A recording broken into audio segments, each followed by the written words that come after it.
Hello दोस्तों, तो कैसे आप लोग। I hope you are happy and doing well study. आज का जो अपना वीडियो है, इस वीडियो में हम देखने वाले हैं क्लास 8 एनसीईआरटी बोर्ड का जो बुक है क्लास 8 का सोशल साइंस का, उसमें से चैप्टर नंबर 2 जो है रीशेपिंग इंडियाज पॉलिटिकल मैप। इस चैप्टर का ये 4th पार्ट है जिसमें हम डिस्कस करने वाले हैं द मुगल्स के बारे में हम इस वीडियो में समझने वाले हैं। अगर वीडियो आपको अच्छा लगता है तो चैनल को लाइक, शेयर और सब्सक्राइब ज़रूर कीजिएगा।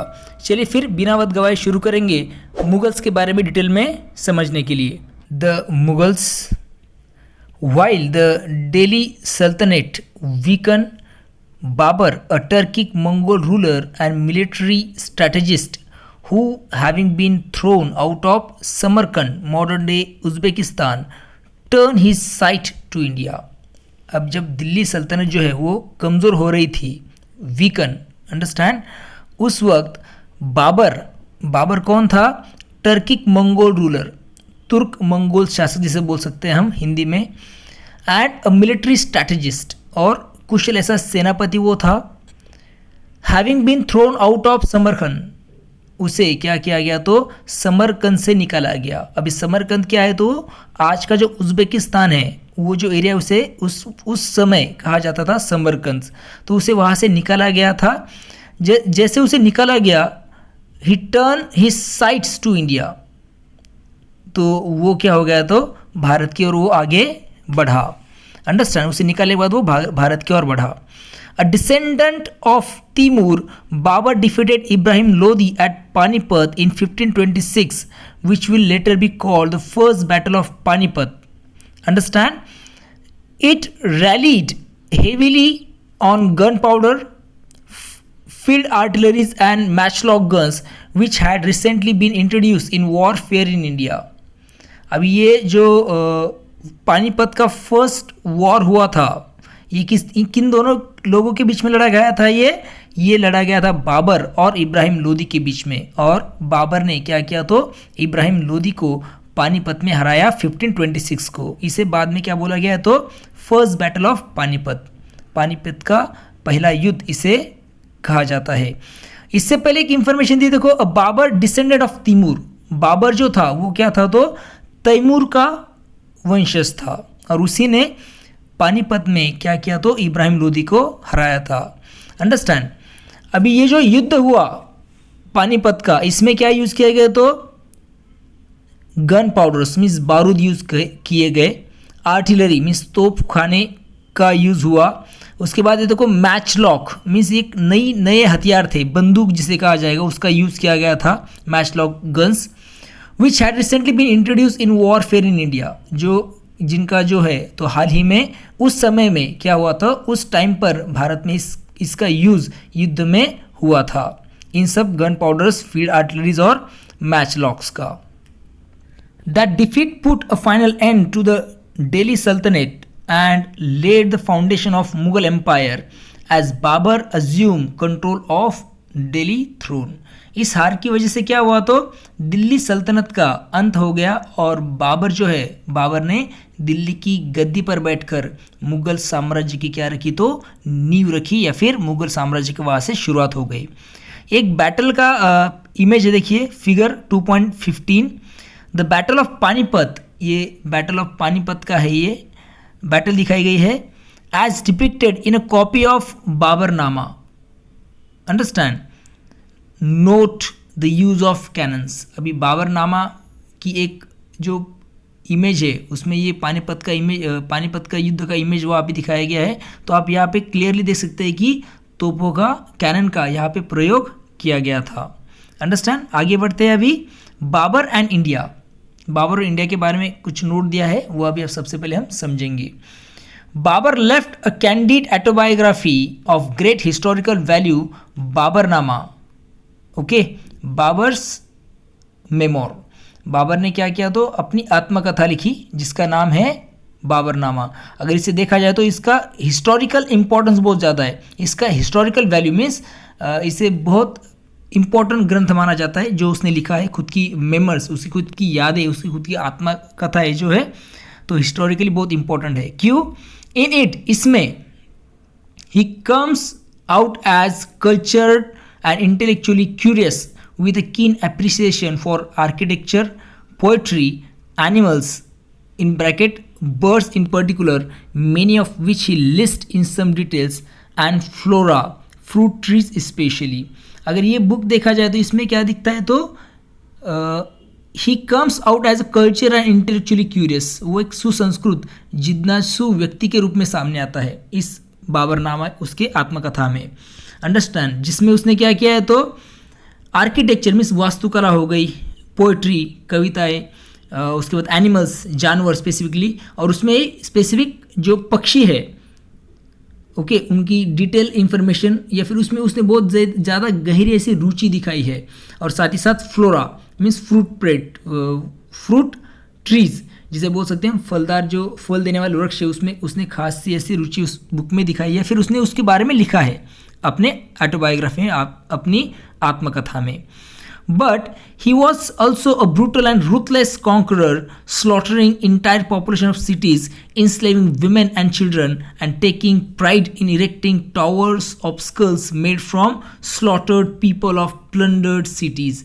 लेकिन इसके साथ अभी आप सोचेंगे कि भाई जानवरों से कितना प्यार है या फिर फ्लोरास के बारे में लिखा है, ट्रीज के बारे में लिखा है, तो डिफरेंटली, मगर अगर आगे जो दिया है वो आपको समझना पड़ेगा कि he was also brutal and ruthless conqueror, वो एक बहुत क्रूर और ऐसा कठोर कॉन्करर था। कॉन्करर मीन्स विजेता था, कठोर ऐसा वो इंसान था, क्रूर ऐसा वो इंसान था। उसने क्या किया, slaughtering entire population of cities, उसने कई ऐसे नगरों की पूरी आबादी का नरसंहार किया, उन पूरे लोगों को, बहुत सारे सिटीज़ की जो पॉपुलेशन, पूरी पॉपुलेशन, उन्हें मरवा दिया, उन्हें मार दिया। इनस्लेविंग वुमेन एंड चिल्ड्रन, स्त्रियों को और बच्चों को गुलाम बनाया। और taking pride in erecting towers of skulls made from slaughtered people of plunder cities, और जो मारे गए लोग हैं उनकी खोपड़ियाँ जो है, उन खोपड़ियों के मीनार उसने बनवाए, और ये बनाने में उसने बहुत खुद पर गर्व महसूस किया। इस तरह का पर्सन था Babar. Babur was nostalgic about central India and found India to be a country of few charms. At the same time, he acknowledged Hindustan is a large country and has masses of gold and silvers. Babar जो था वो मध्य Asia से आया था, तो उसको उस मध्य Asia की बहुत याद सताती थी। नॉस्टैल्जिक मीन्स याद सताना। और and found India to be a country of few charms, और भारत को एक कम आकर्षण वाला देश वो कहता था। फिर भी उसने माना, at the same time he acknowledge, फिर भी उसने माना कि Hindustan is a large country, Hindustan क्या है तो एक विशाल ऐसा देश है जहाँ पे क्या है तो masses of gold and silver, सोना चांदी बहुत मात्रा में है, ऐसा वो बोलता था। Through the rainy season, okay बरसात के मौसम में specifically, the year is remarkably fine not to be surpassed for healthiness and charms. अभी बरसात के दिन में क्या होती है तो यहाँ की जो हवा है ये बेहद साफ और सुखद उसे लगती थी। Understand, remarkably fine, understand, not to be surpass for healthiness and charm. और वो कहता था कि यहाँ की जो मौसम है सर्दियों, इसमें बरसात में स्पेसिफिकली बहुत साफ और सुखद यहाँ पे रहता है। There are countless artisans and workmen of every sort of Hindustan. यहाँ पर अनगिनत ऐसे कारीगर और शिल्पकार है, कहाँ पे, हिंदुस्तान में। Understand? Perhaps for the last reason, especially India's wealth, he decided to stay and build his empire in India rather than return to Central Asia. और शायद इन्हीं सब कारणों की वजह से जो भारत के पास जो अपार ऐसी संपत्ति है, इंडियाज वेल्थ, अंडरस्टैंड, ये सब देखकर ही decided to stay and build his empire in India.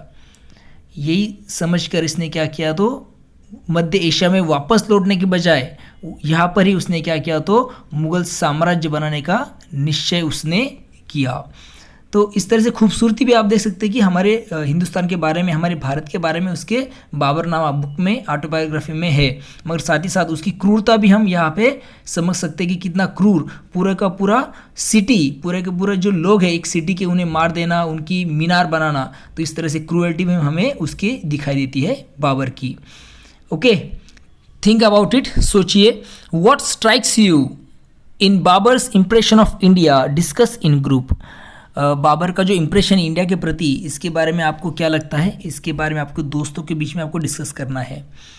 क्या दिया है देखिए आगे, after Babur's death in 1530s, Babur की मृत्यु हो गई 1530s में, और इसके बाद his son Humayun struggle to hold the empire together, Humayun जो उसका बेटा है हुमायूं, उसने बहुत ज़्यादा उसे स्ट्रगल करना पड़ रहा था, किसके लिए, तो साम्राज्य को एकजुट रखने के लिए। टेकिंग एडवांटेज ऑफ दिस, और इसी का फ़ायदा उठाकर Sher Shah Suri, a powerful Afghan leader, establish the Sur empire over large part of north India, और इसी का फ़ायदा उठाकर जो अफगान शासक है पावरफुल ऐसा शेर शाह सूरी, उसने क्या किया, तो उत्तर भारत के बड़े हिस्से पे कब्जा किया, and establish the Sur empire there, यानी और वहाँ पे क्या किया, तो उसने सुर एम्पायर मीन्स सुर साम्राज्य की वहाँ पे उसने स्थापना की। और बाद में उसी एरिया में उसने क्या किए, तो इंट्रोड्यूस मेनी लास्टिंग रिफॉर्म्स, और बहुत सारी ऐसी महत्वपूर्ण ऐसी उसने वहाँ पे क्या की, तो सुधारणाएं की। The empire was short lived, ये जो एम्पायर था सुर एम्पायर, ये बहुत ज़्यादा लंबे समय तक नहीं रहा। However as Humayun soon reconquered the lost ground, और बहुत जल्दी क्या किया, तो हुमायूं ने जो खोया हुआ प्रदेश था उसे वापस जीत लिया। बिफोर दिस हैपन, इसी बीच हिमू, या फिर इसे हेमू भी कहा जाता है, अ skilled military commander and chief minister under one of the last Suri ruler, Hemu या फिर हेमू जिसे कहा गया है, यह एक कुशल ऐसा सेनापति था, military commander and chief minister means मुख्यमंत्री या फिर वजीर जिसे कहा गया है, तो ये था, और वो काम कर रहा था किसके लिए, under one of the last Suri ruler, जो सूरी रूलर है अंतिम समय का जो सूरी रूलर था उसके लिए काम कर रहा था। Capture Delhi and rule it briefly under the royal name of Hemchandra Vikramaditya, उसने क्या किया, तो दिल्ली पे कब्जा बना लिया और कुछ समय के लिए स्वयं को वहाँ पे क्या किया, तो उसका स्वयं को शासक घोषित कर दिया और एक खुद के लिए राजकीय उपाधि ली हेमचंद्र विक्रमादित्य की, और वहाँ पे वो रूल कर रहा था। Through enjoying some military successes he was injured on the battlefield, the second battle of Panipat, when confronted by Babar's grandson Akbar. Captured, Himu was brought to Akbar, who had him beheaded. Akbar soon reclaimed Delhi for the Mughals. Hemu ने क्या किया, तो बहुत सारे युद्ध जीते, कई युद्ध जीते उसने, सक्सेस रहा वो मिलिट्री कैंपेन में। ही was injured on the battlefield, लेकिन जो दूसरा पानीपत का युद्ध हुआ इसमें वो क्या हो गया, तो जो टकरा हुआ उसका किसके साथ, बाबर का जो पोता था, okay grandson, that was Akbar, इसके साथ जो युद्ध हुआ उसमें वो घायल हो गया था, कौन, Hemu, understand. Injured in the battlefield when confronted by Babur's grandson Akbar, उसे पकड़ा गया, captured, him was brought to Akbar, उसे अकबर के सामने लाया गया, जहाँ पे उसका क्या किया गया, तो बी हेड कर दिया गया, मीन्स उसकी सिर काट कर उसकी हत्या कर दी गई, understand. And Akbar soon reclaim Delhi for the Mughals, और जल्द ही दिल्ली पर मुगलों ने क्या कर लिया, तो खुद का कब्जा फिर से बना लिया। और इसमें सबसे अहम रोल अकबर का रहा है कि उसके उस टाइम का क्या था, तो ग्रैंडसन था बाबर का, ओके। आई होप आपको यहाँ तक वीडियो समझ में आ गया है। आगे वाला जो पार्ट है अकबर और उसके आगे वाला जो पार्ट है वो हम क्या करेंगे, तो नेक्स्ट वीडियो में डिस्कस करने वाले हैं। तो चलिए फिर मिलते हैं नए वीडियो के साथ। देखते रहिए सुबोध फाउंडेशन हिंदी, ये अपना यूट्यूब चैनल को लाइक शेयर और सब्सक्राइब ज़रूर कीजिएगा। तब तक के लिए thank you and take care.